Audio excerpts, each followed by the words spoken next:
Are you ready to take your business to the next level? Every day there are countless books and articles that are published offering the key on how to make your business a success. It's easy to feel overwhelmed trying to keep up and run your business. That's why Deb Creer created the Business Power Hour. Keep up on the latest trends, best practices, and techniques for how to make your business a success. Let the Business Power Hour do the heavy work for you. Good morning, good morning. I am Deb Creer, and I am passionate about giving professionals the tools that they need to make themselves and their businesses as successful as possible. And we're going to have a great discussion today. We're going to talk about sales. I know everybody always makes faces at that, right? You know, oh, I don't want to be a salesman. Sorry, folks, your business isn't going to succeed if you're not in sales. But the key is to make it a process that makes it as simple and as easy and as successful as possible. And so, that's why I am so excited to be talking with my guest today. So please join me in welcoming Cyndi Padilla to our program today. Welcome, Jim. How are you doing? Hi, Deb. Thanks for having me on. I'm very excited to be here. Looking forward to our conversation. Great. Well, let me tell people a little bit about you and then we'll dive into this. So Cyndi Padilla is a global impact strategist and investor and the founder and CEO of Gain the Edge, a done-for-you provider of industry-leading sales systems and unicorn sales professionals, which he co-heads with his wife, Cyndi Padilla. Jim and his wife have generated over $250 million in sales for a long line of high-level entrepreneurs. Their mission is to help purpose-driven thought leaders untangle themselves from the day-to-day minutiae of seeking leads and sales so they're free to amplify their impact while scaling their business. So again, Jim, welcome. Thank you. Yeah, I Great. appreciate that. Well, I always like finding out how my guests got to where they are today because nobody woke up, when they were 4 years old and went, this is what I want to do when I grow up. And, who we are and the travel and journey that we have been through has really made us what we are today. So tell us a little bit about how you discovered this is your passion in life. Yeah, it's pretty interesting, at least to me, every time I tell it. I was born to teenage parents. Mm-hmm. And so, obviously as teenagers, they did not quite have the skill set necessary to raise a child effectively. Mm-hmm. Did the best they could with what they had. But, things got tough and I was a pretty abusive environment. My dad took off. My mom, she resorted to just fear and rage and violence. And so I got beat with whatever was in sight pretty much. And by the time I was 13, I was in foster care, on the streets at 16, running in gangs, and in jail by 19. Oh my. So I spent the first 20 years of my life spending every minute of every day, literally thinking about how do I influence the people around me so that they wouldn't see me as a threat, so they could see me as an ally and then wouldn't want to hurt me. That was how I protected myself. Yeah, you did not want to be a target. Exactly. And so I started learning how to be of service and of value to people. Wow. And essentially, again, not really for their own benefit, but for mine. And so I learned how to manipulate the room and read the room. Little did I know that, 20 years later, I'd be making millions of dollars teaching other people how to read the room, influence the room into their direction so that they could get people to, diffuse the environment around them so they wouldn't see you as a threat, so that they would want to be able to give you your credit card and buy from you. And, because people don't realize a lot of times that's the biggest thing holding up people from giving you their credit card is they feel threatened. They're they're trying to protect themselves. And half the time, not even listening to what you're talking about because you're so busy wondering what you're going to sell them. Right. Yeah. Ooh, what are you going to sell me? What are you going to make me buy? Exactly. So that, that was where we moved to. And then, I got into business. I've always been an entrepreneur, always been a person who leveraged other people's talent to be able to help me. I started doing the first time I did it was in, second grade. I didn't do lemonade stands, but we used to have keychains and wallets and stuff that we'd make. And I'd have multiple corners going with my buddies and I would just make the rounds collecting the quarters and that we were making. Mhm. And that was my first sales enterprise. Mhm. And then, you know, one of my most favorite was when I was in fifth grade. You know, you remember the Scholastic book Right. Mhm. orders? Mhm. Well, we had a competition. Whoever collected the most got to put a pie in the face of of the teacher that they wanted. Oh. I desperately wanted to put a pie in Mr. Henry's face. Mhm. So I gathered all my buddies who I knew weren't going to sell a bunch, but they can do the obligatory sell to your mom and to your cousins Mhm. and your neighbor. And so I had all of them collect the orders. We put Mhm. them all on my order form Mhm. and we won. So I won. Yes. And I got to put the pie in Mr. Henry's face. Right. So I was leveraging sales teams from a very young age Mhm. without actually Right. really thinking about that. Mhm. Um, but you know, my first business venture was as an alarm company. I had an ADT security dealership. We had Mhm. phone rooms, we had door knocking teams in 3 different cities, and you know, did pretty well with it. And it was a pretty awesome adventure Mhm. until the day that I sent an installer to do a collect on demand on install CCTV system Ah. with a gentleman at a used car dealership Mhm. who was trying to talk him out of paying him. So he's Of like, "Hey, course. Jim, they're not Mhm. going to pay. You got to come down here." So I go down. After about an hour conversation, I find out that this guy's got a license and mortgage, and he was fascinated by my ability to build sales teams. Mhm. He's like, "Hey, let's fill this place. Let's sell mortgages, Mhm. and we'll split the profit." So Mhm.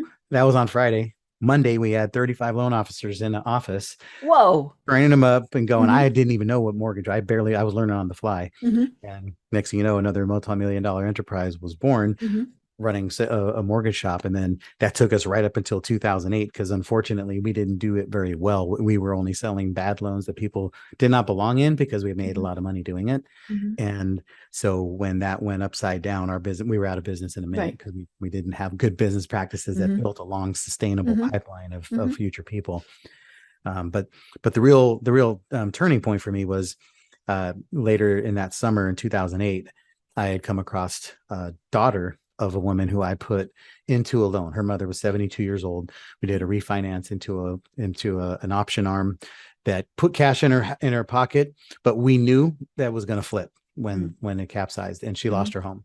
Mm. And her daughter saw me at a gas station and said, "You know what? You're the devil. You're evil. You deserve whatever's going to come to you." My Mm. mother is living in that car now. Mhm. And I really wanted a car to run me over because I didn't know how else to Right. respond. Yeah, you were just devastated. No, yeah, and partly, largely because she was right.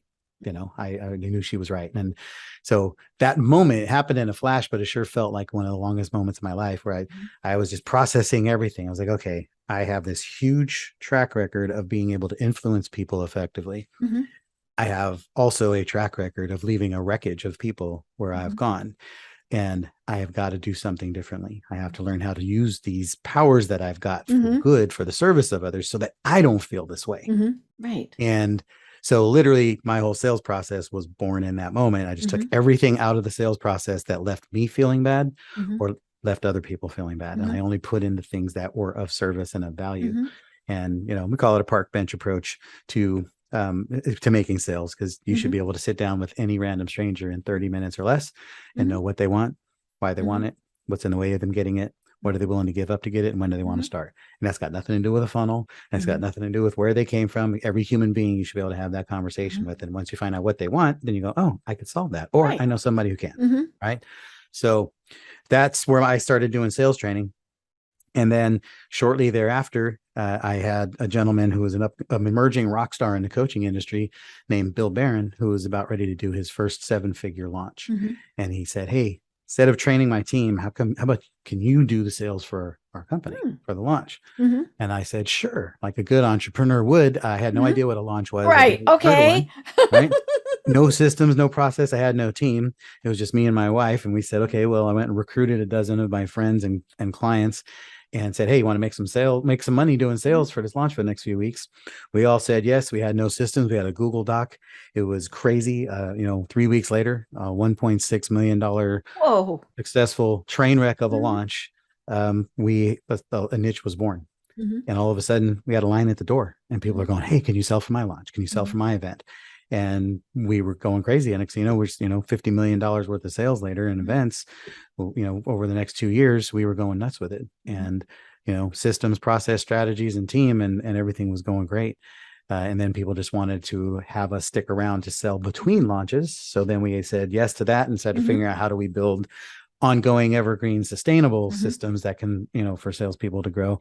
And that was, that was 8 years ago. And now we've been rolling. We are, the most loved and well-respected sales solution in the industry. And it's taken me some time to step into owning that, but I like that, claiming that. People just really love the fact that we care so much and that we build a branded, seamless representation of people's company and sell as an extension of them. We don't show up looking to close people into sales and sell your products. We show up delivering an experience that leads to sales. And it's just a different experience altogether. And so much more rewarding and enjoyable and extremely profitable. Right. And I love hearing your story because first of all, you could have kept going down that bad path, starting from when you were a child. And the fact that you turn things around, I mean, just so commendable. But your story also makes me think why so many people go, ooh, salespeople, bad. And I think we probably all had those experiences with at least feeling like we were taken advantage of, and so then we don't want to do sales. Well, again, if we're in business, if we don't do sales, our business doesn't succeed. Doesn't matter if we've got the greatest thing in the world, we have to sell it. And we've all heard the know, like, trust, that really is very much a part of it. But it is difficult for somebody because we do have that mindset of salespeople are bad. They're evil. They're going to try and twist your arm into spending money that you shouldn't be spending.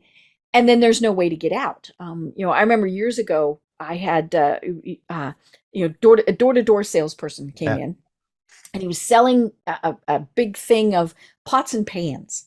Now, I was this young single girl and this salesperson was this very handsome young man, and so of course I signed up for it.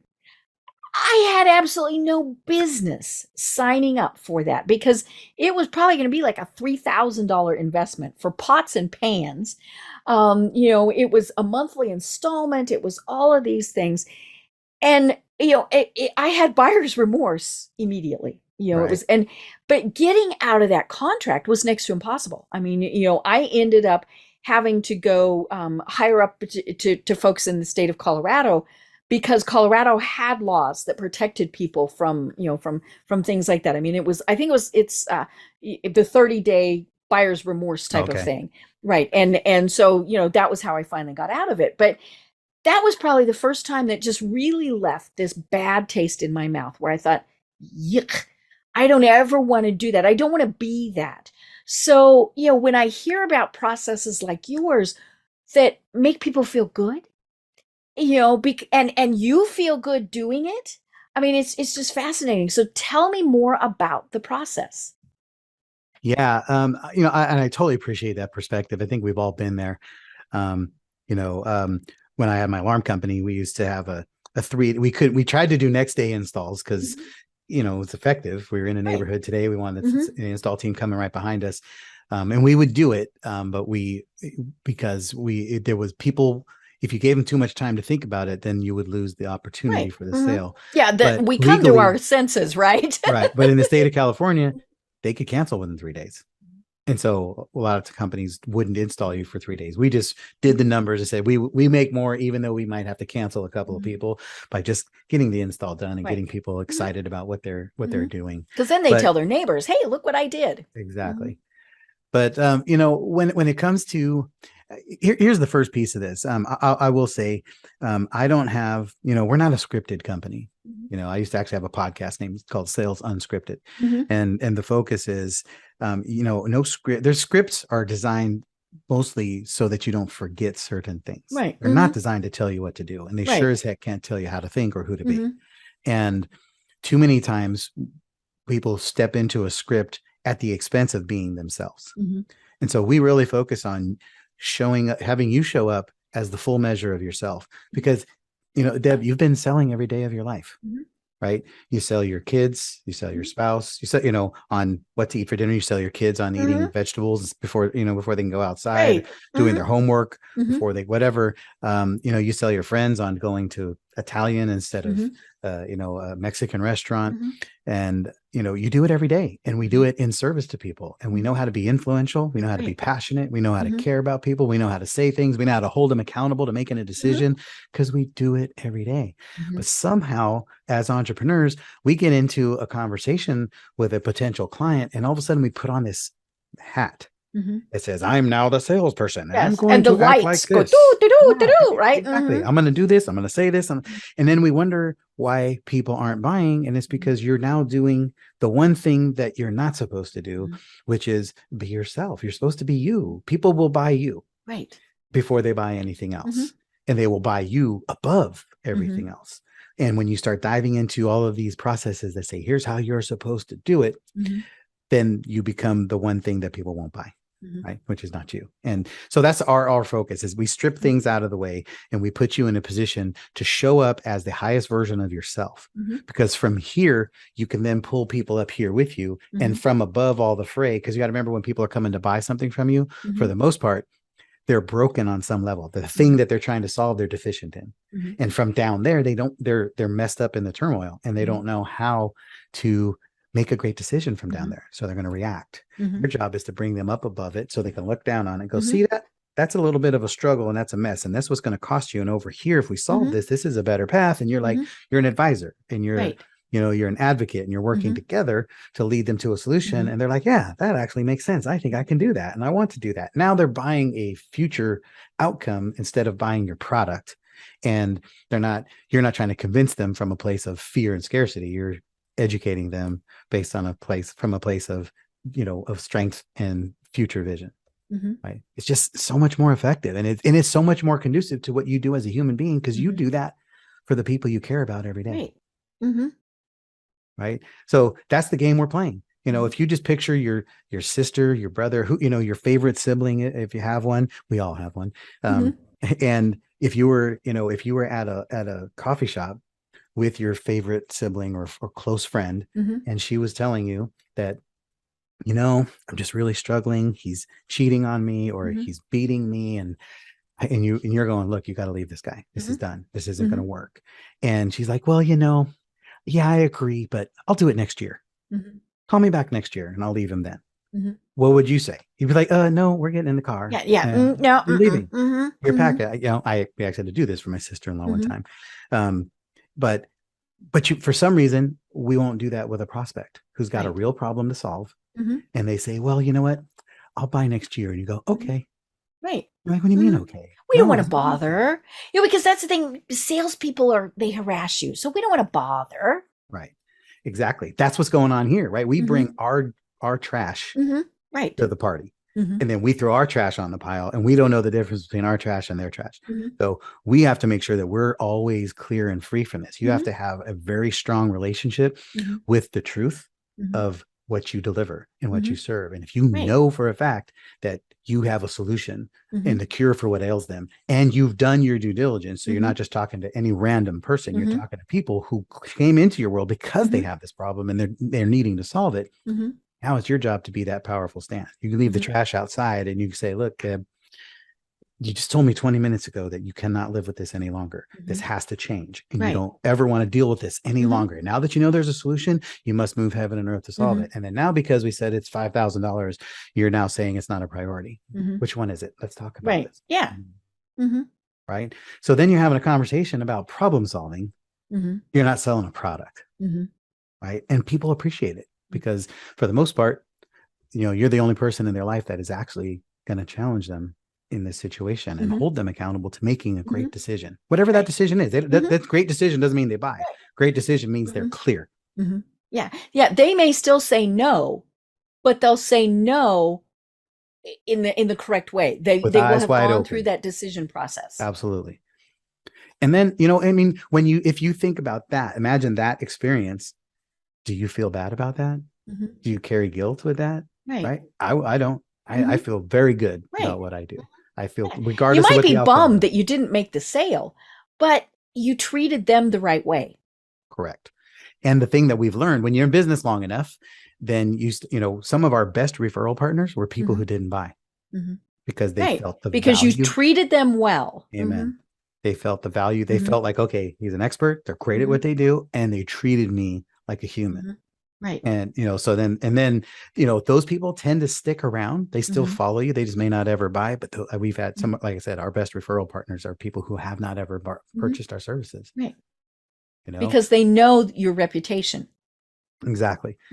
And if you do that, it's just rewarding. I'm on a mission to bring nobility and respect back to the sales game because, again, you've been doing it your whole life. So why disguise it? Let's just start doing it with intention and purpose now, the same way you do it in your own life. Right. Right. So, it's just like you said, we do it all the time. And, and we don't, we might feel guilty if we're, saying, oh, eat this pizza. And you're not saying it's cauliflower crust. But my wife tries that on me. I know, I'm like, no, you can't fool me. No. But you were still doing that. She was doing that from the perspective of your health. Right. And so it wasn't that she was just trying to trick you. She was trying to maybe trick you a little bit, but then say, hey, this was okay. And it's so much healthier for you. Now, if you went, oh, yuck, nope. Then that would be different. And but yeah, I think, it's still, it's tricky to know when to keep pushing and when to completely back off. Because we don't want to be that pain, but we also don't want to miss out on the fact that, maybe just another little nudge would have made the sale. So, you mentioned in the start, reading the room. And I think that's so important is, knowing, okay, is this person really saying no and they're done?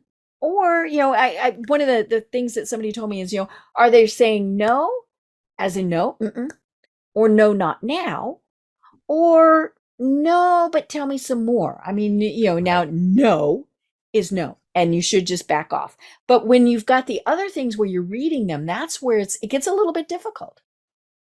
Well, let me give you an example. When I had my alarm company, first of all, side note, anybody who is looking to hire a salesperson who has had success going door to door, please hire them. Oh yeah, they're good. Because they have proven that they can endure hell and still be around to serve people. But we used to go out and, we didn't spend a lot of time training people. We would literally recruit them we called it, when I had my alarm company, the jargon was we recruit them in masses, train them in classes, and then kick them out on their asses. And so we would start with 150 people, get 50 of them going. By the end of the week, we had 5 people that we wanted to keep. Because a lot of them just self-selected out. Right. They were like, no, cannot do this. And we were going door to door one day, and we took this kid. He was a 19-year-old kid. We went to the door. First door we knock on. Guy's on the phone. Jumps on. We have our spiel. And a few explicatives. And what the hell is wrong with you guys? And slams the door and goes. The kid that we were training, he walked out and said, I'm out. And he walked to the corner, called his ride, and he left. We were walking neighborhood, and about 15 minutes later or so, the homeowner came and found us and to apologize. And he said, look, man, I just had a really, really rough day, my wife is in the hospital, and we're having some issues. And then I got home and found a phone call. The phone call I had was my 16-year-old daughter had just told me that she had crashed a car. And then you knocked on my door. Worst possible timing. And you can't ever assume facts not in evidence. If somebody hangs up on you, all you know for a fact is they hung up on you. You do not know, they're not interested. Why. Totally. So you can't make up your own stories around this stuff. But there are so many lessons in that. Because number one, again, the only thing if somebody hasn't returned your call is that they haven't returned your call. You have no idea why. Right. We don't know whatever he's dealing with today. He's not going to be dealing with 6 months from now, or 6 weeks from now, or potentially 6 days from now. And so the only thing that people know for a fact when they say no is that in this moment, I know I don't want it. Yes. That's all they know Mm-hmm. because they don't know what's going to happen 6 months down the road. They're Mm-hmm. going to be in a different station, Mm-hmm. time and station in life. So are you. Right. And all of a sudden circumstances could be Mm-hmm. different, right? Next time you come Mm-hmm. through the neighborhood, their neighbor across the Mm-hmm. street could have just been robbed. Right. And they're like, Or okay, what do we do? Mm-hmm. yeah, or you got some all-night drug dealer house Mm-hmm. down the street that has moved in, and now all of a sudden they want more protection and Mm-hmm. safety. So everybody in your life is the same way. So just learn how to be valuable and relevant over time with people. You have to have systems and processes Mm-hmm. that will help you predictably Mm-hmm. stay valuable and relevant in Mm-hmm. their world over time, so that when they're ready to buy, you're the person they buy Right. from, Right. right? Because I know for a fact I saw guys do it. You know, he can slam that door, and I've seen guys kick the door. You Mm-hmm. SOB, don't slam the door in my face. Right. Guess what? He ain't ever going to buy from you. No. It doesn't matter if they need it. No. Right? You lost that one. Exactly. But when he slams that door and we're like, hey, I wonder what's going on, that doesn't seem like a reasonable response. Mm-hmm. Right? So we'll give him the benefit of the doubt. Mm-hmm. Sometime, and over time, I learned to be even being more mature. Mm-hmm. At times we come back and drop a card on the door. Mm-hmm. Hope you have a great day. Right. Sorry to inconvenience you. Mm-hmm. You know, whatever. And just, you know, because then they're at a place where they're going, you know, most people don't act that way out of Mm-hmm. normalcy, right? Right. People don't hang up on the phone with you Mm-hmm. just because you asked them to buy something, Mm-hmm. right? So give people the benefit of the doubt and assume that they're going through something or Mm-hmm. dealing with something, and you're just the person Mm-hmm. there, and how you respond could change everything. Right. Right. Right. And that's, of course, the problem where people have scripts, because they get so caught up in, I'm going to read this or tell it to you, you know, if you're in person, that they're not looking for those subtle type of things. Right. You know, and I remember one time I had somebody that came to the door, and fairly young, you know, early 20s probably. And she said, is your, and you know, and of course I knew right away she was a salesperson, and you know, and I try to not be rude. I mean, you know, if I'm not interested, I try and very politely say I'm not interested. Now I might lie and say I have a family member who does that, or we rent, or you know, things like that. But you know, I'm not going to slam the door on her face or anything. And you know, she said something along the lines of, you know, is your husband at home? And I said, no. And you know, and then she, because she was wanting to talk to the husband, and so somewhere along in there, it came all the way down to, you know, how about your grandkids? And then I was insulted. You know, but she had been, you know, she was working on the script, and I stopped her at one point and I said, you've been told to ask these questions in this order, right? And of course, which threw her because she didn't know how to respond. And I said, you know, the questions you asked me were showing that you thought that I was old and not smart enough to do this on my own. And I said, so I don't care what it is that you're selling. I will never buy from you because of that. And I said, you know, but you have the courage to be here. So that's, you know, that was good.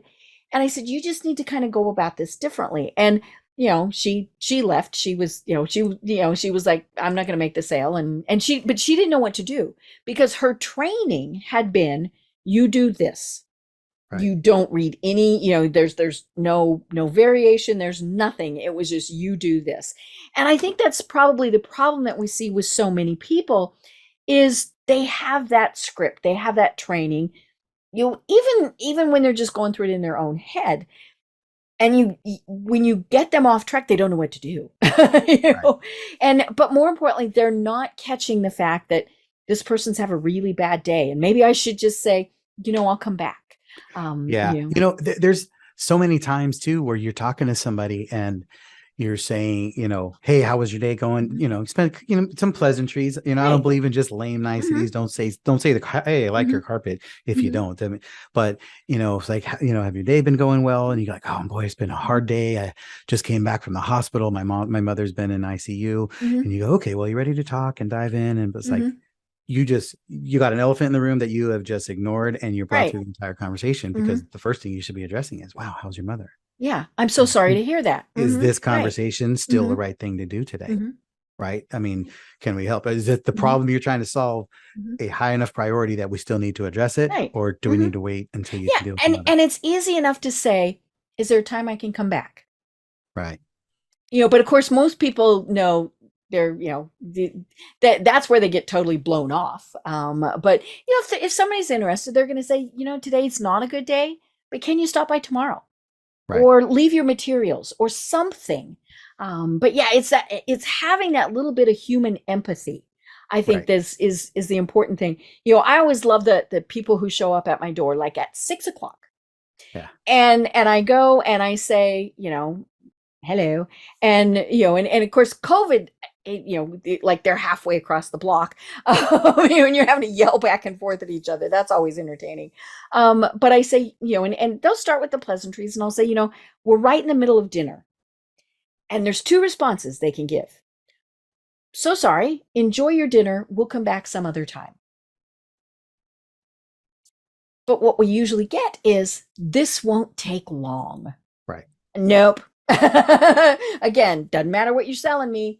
I'm not going to pay attention to you while I'm, maybe something burning on the stove or getting cold or whatever. No, it's just, again, have empathy. It's so many times just little bitty steps, because there's nothing wrong with asking or saying this won't take long. Right. If you first have asked, is this still a good time? Is this still a good time? Right. Well, I don't know. Well, this will only take a couple of minutes. Okay. But you don't go, oh, you're having dinner? Well, this won't take long. I mean, you're just literally saying, I'm not interested in what you just said to me. Yeah. What you said to me is irrelevant, because I have something else I want to say to you.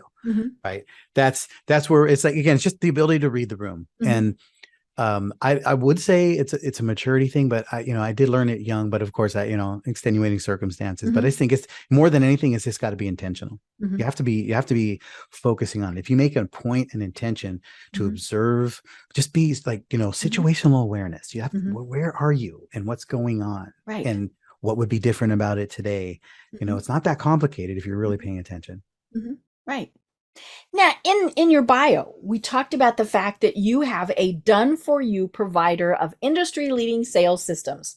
Yes. So I'll do your spiel there for you. What does that mean? Because to me, it did pique my interest. I thought, oh, and I'll tell you, the part that piqued my interest is the done-for-you part. Because like I said, we don't want to be in sales. And so if it comes done for me, I'm like, ooh, this sounds interesting. So tell me more about that. Well, we are a plug and play. We have a fractional sales division. So people hire us when they're at a place where they're ready to take some exponential growth in their business. You're at a place where you're usually it's the founder doing all the sales, right? And you're thinking, nobody else can sell what I'm doing because I know because I'm the only one, Correct. And so a lot of times that's truth. That's the case. And it's because your offer might be so complicated or not compelling that you're the only person who can make it seem magical. Whereas, or a highly trained salesperson. Right. And we're not a proponent of high-end rock stars. We believe that your offer should be able to be sold consistently and predictably by an average salesperson. Because there's a lot more average salespeople than there are rock stars. Plus, I can tell you as one who's been one and is one, you don't want rock stars most of the time because they're hard to find, they're hard to keep, they're hard to train. They get bored easily. They're looking for the next opportunity. They're always going to the highest bidder. There's a lot going on there. But what you want to be able to do is just have your offer packaged in a way that is clear and compelling to people so that they want it. You want to have a really clearly laid out prospect journey that leads the ideal avatar predictably to the intersection of pain and solution with a system that leads them there, that a good salesperson who's a great human. We recruit level 10 humans, level 6 and 7 salespeople. And then we just wrap them around a system that helps them shine like a rock star. And then they can consistently and predictably overachieve.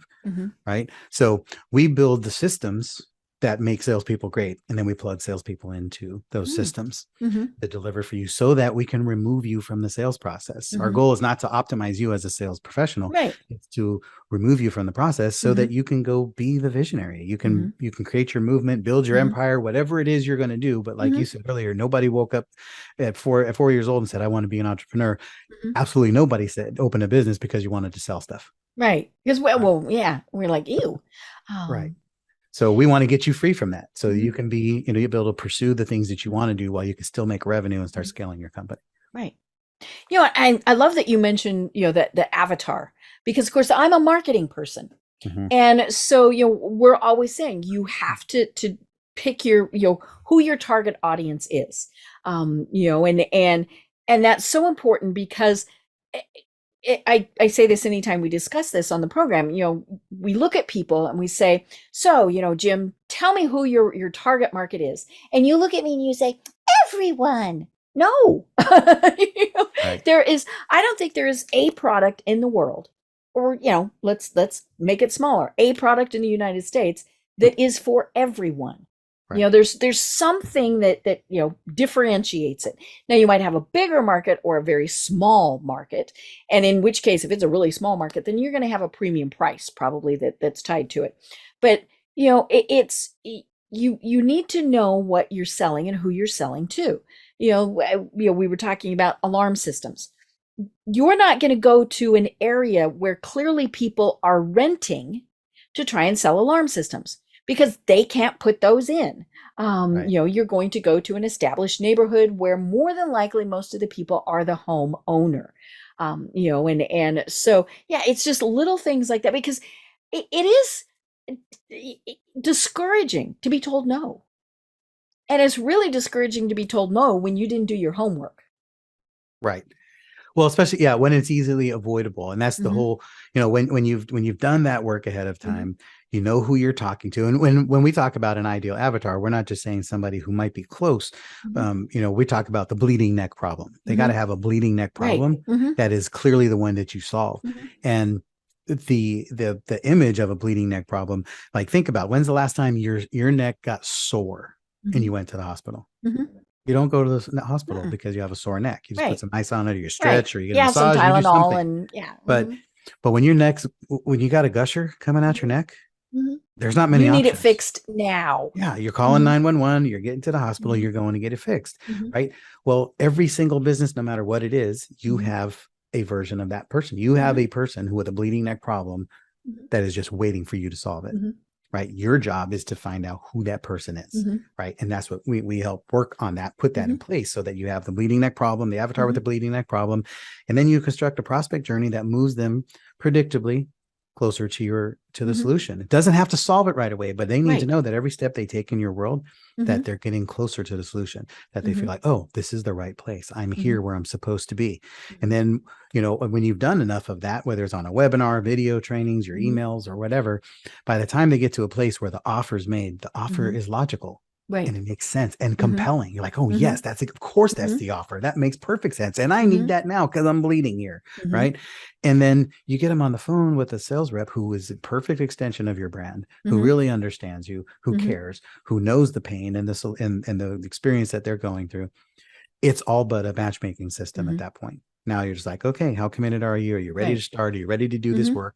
Because everybody's not ready. Just because people have a pain and a problem, there are, believe it or not, a lot of people who still are not ready. Right. For whatever reason. Right. They're willing to deal with the pain a little longer, and God bless them. Right. And then from there, you'd have to have a system in place that allows your sales team to follow up. Right. Now, this is not about nurture. Everybody has nurture campaign stuff, but a follow-up is called work in a pipeline. And for whatever reason in 2022, people don't work pipelines anymore. I have absolutely no idea why, because we make more money in pipeline follow-up than we ever do on the front end, but most people don't have the patience, don't know what to say, and they don't have a system to ensure that they if you got them partway in there, why aren't you, doing that next step? Exactly. And so those are the things that we do. We wrap them around a system. We give them a compelling offer, a focused avatar, a great core story, a prospect journey, an incredible pipeline follow-up system, and then we just let the system work. Right. And while you're doing whatever you do, you're serving people, you're building empires, you're creating content, you're traveling the world, you're doing the things that you want to do with your business, and it's growing predictably and consistently without you having to be the one to turn all the screws. Right. And the other part that I love that you're talking about is clearly that, this is a process. And as part of that process, you're educating them. Right. And I think that's what so many times we do want to go from A to B. A is, hey, you need this. B is, you buy this. Right. And every once in a while that works. I mean, but more than likely, they have already been doing that education process. Used car sales, great example, where, we hate that. I mean, that's right. And that's the salesperson that we all think ugh, at. Right. But if we've done our research, which so many people now are doing, then when we go in, it's easy for them to sell to us. So they really have gone A to B. There might have been a little bit extra in there, but I go in knowing I want this, this, and this. Right. And that's it, which is, I was thinking about this the other day, the whole online car sales thing. I don't know. I mean, I still want to go kick the tires. Right. But we have educated ourselves. So there is education that is part of this. So why not be the person providing that education to show that you are a great, reputable, knowledgeable source? Yes. Be the person, because, most importantly, it's not necessarily that you're being the educator, is you're the conduit for their education, right? Because there might be pieces of this that I'm not even teaching, but you might, but I'm bringing the right solution. All they know is they came to me and they got their problem solved. Right. When I was in mortgage, it's something I used to do a lot. We were in Northern California. We were in Sacramento. We were bedroom, backyard community, they called us, for San Francisco. And people would leave the Bay Area to come to Sacramento because the prices were like almost 50%. Right. And so they could still drive and commute 90 minutes to the Bay Area and still have a work day. But what would happen is these people moved to the area, and I made it my intention to become their hub of information. So when they would come, they would get their loan with us. And I would say, look, if you need your car, you need a transmission changed, worked on, you need a daycare, or you need the greatest rib joint, whatever you need, you only need one number, and that's mine. You call my number, I'll get you hooked up. And people started counting. And I was work on my part, but I was already hooked up. I knew people, but I was just working deals too. I was like, okay, if I can get these guys as many deals I can, maybe I can start getting free resources or whatever.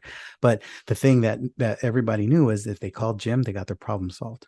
So when the time came for them to refinance or buy another home, you were somebody they thought of. I was the first person they thought of.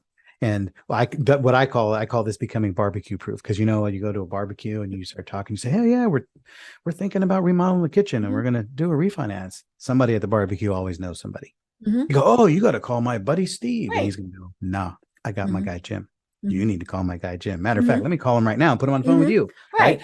That's the kind of stuff that would happen to me, because I went so far out of my way to ensure that I stayed relevant and valuable in their world over time. That's what pipeline work is. And as you said, it's work, but it's worth it. Because it also should be reciprocal. So if, say, you referred somebody to the barbecue guy, then the barbecue guy, as he's hearing stuff, he should also say, hey, I've got this great mortgage guy. And because it is a give and take and all of those things. And so, it's going to take some work, which is, it's been hard because of COVID, right? We're not able to kind of go work those things and make those connections. I haven't been to an in-person networking event since February of 2020. Wow. Okay. Yeah. I do all my networking now online. Right. Is it more difficult? Sure. But I really miss the people. I mean, you can tell I miss social butterfly. Yes. But it's that I think is part of the networking process, is somebody who's really good at it can go in and, you said it at the very start, work the room, and so they're going to know, okay, there's that person, they sell insurance. There's that person, they sell this, there's that, and they're going to go and they're going to touch base with every single one of them. How you doing? Can I do anything to help you? They're not saying a word about, here's what I have to sell. Right. They're just kind of making those rounds and reminding everybody that we're here and truly networking to build all of those connections so you can be of use whenever somebody needs something. It's so important, and it's so highly overlooked, whether it's with partners or potential clients. I focus on, I've taken the approach of selling through people instead of to people. I much prefer to show up with you and say, hey, Deb, here's what I have going on. Do you know anybody who needs it? Right. As opposed to, hey, Deb, you want to buy my stuff? Right. Because it's just easier. It's more value, and you're going to, you're more open to the conversation. Right. We can talk about it. Most likely you do have somebody who does need it. But maybe I'm also going to go, ooh, I need that too. Exactly. Yeah. At some point you're going to go, hey, tell me more about it. Right. And I get a lot of partnerships and a lot of clients that way, but I don't show up with the intention of closing you for anything. right? And but I do show up with the intention of delivering value to you. Mhm. You know, who do you need to know? I am Mhm. very well connected. I have an Mhm. incredible Rolodex, as do Mhm. you. I mean, as long as you've been doing this and Mhm. 800 episodes in, and many of Mhm. amazing people. And so, like, who do you need? What do you need? What's a Mhm. great introduction? How can I put you in front Right. of the right person? Mhm. And the more, then the more I can do that, you're like, okay, well, this guy's got some value for Mhm. me. He's got something Mhm. here. There's something in it for you, Yes. and I'm not I just shooting with trust him. right. So it's super important. And Mhm. what we just finished up a 3-part series on training of our Mhm. pipeline series. Mhm.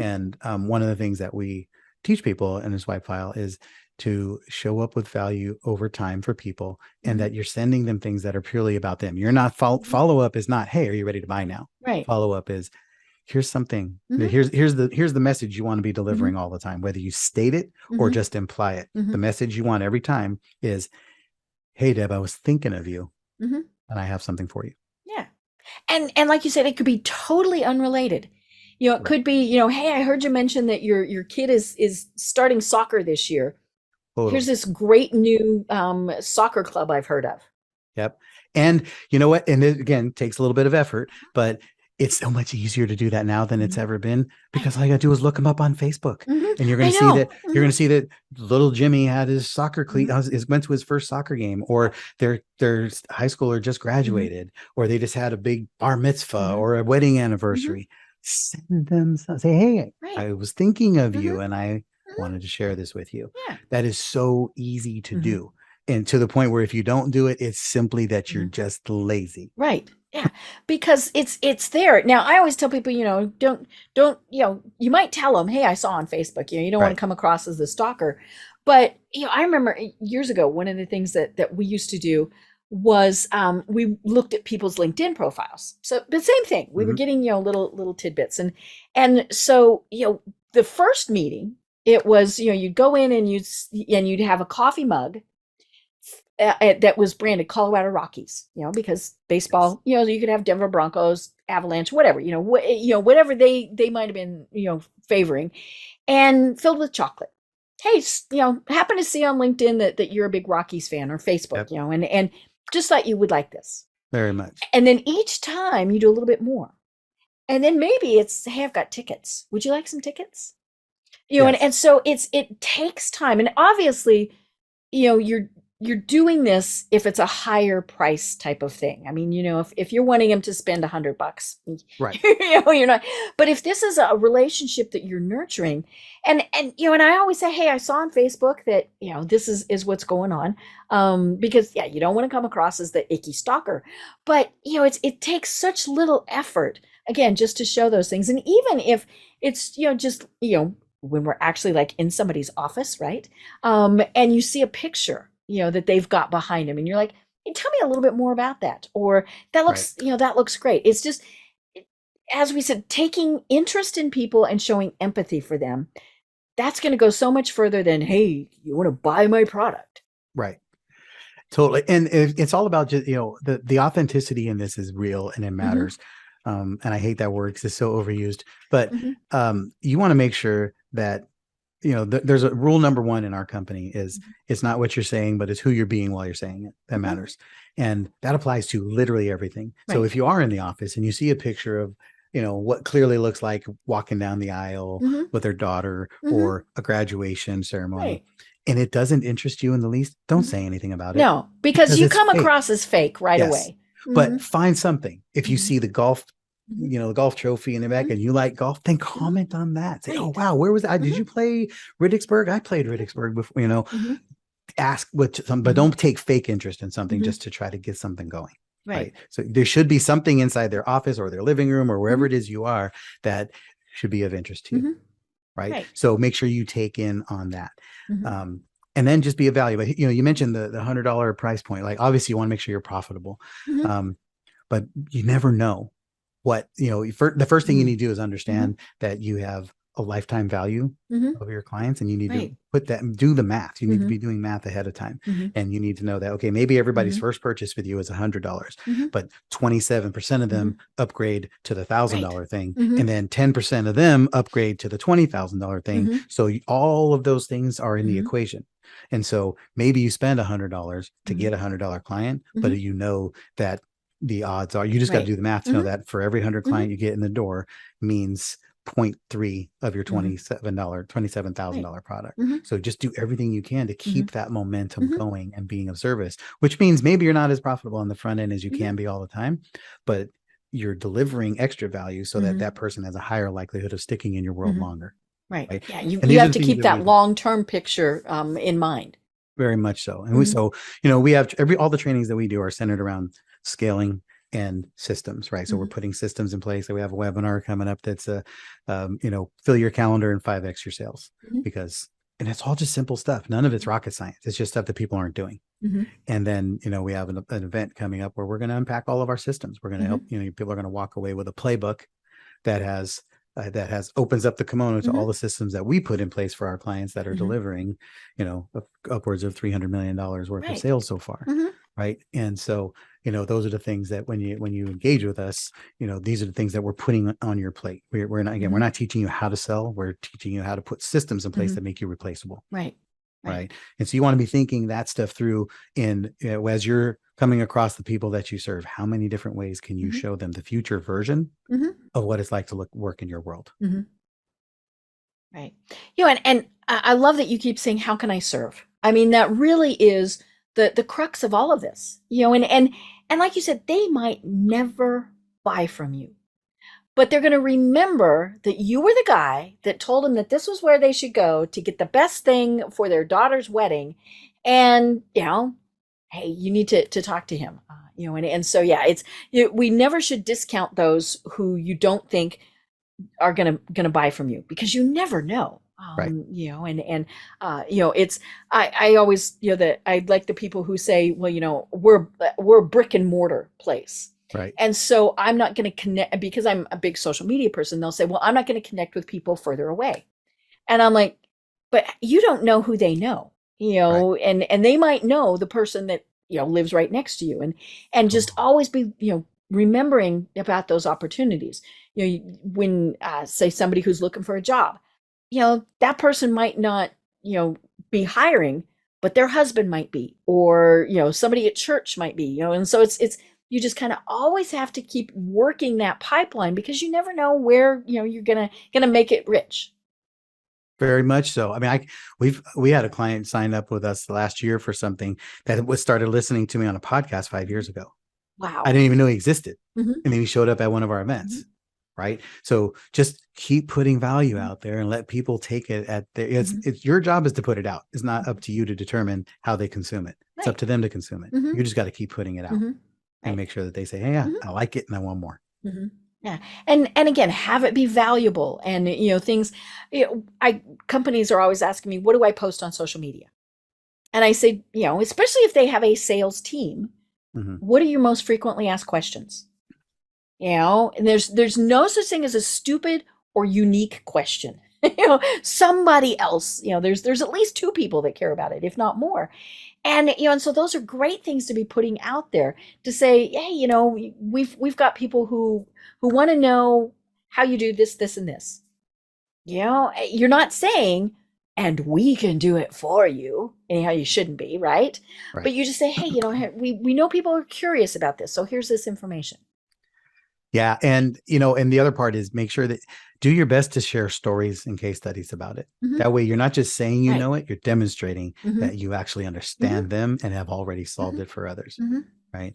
So without you having to say, we're good at this, you can just say, oh, you remind me of Deb, and she came to us with that problem and we solved it this way. And here's what she's doing now. Right.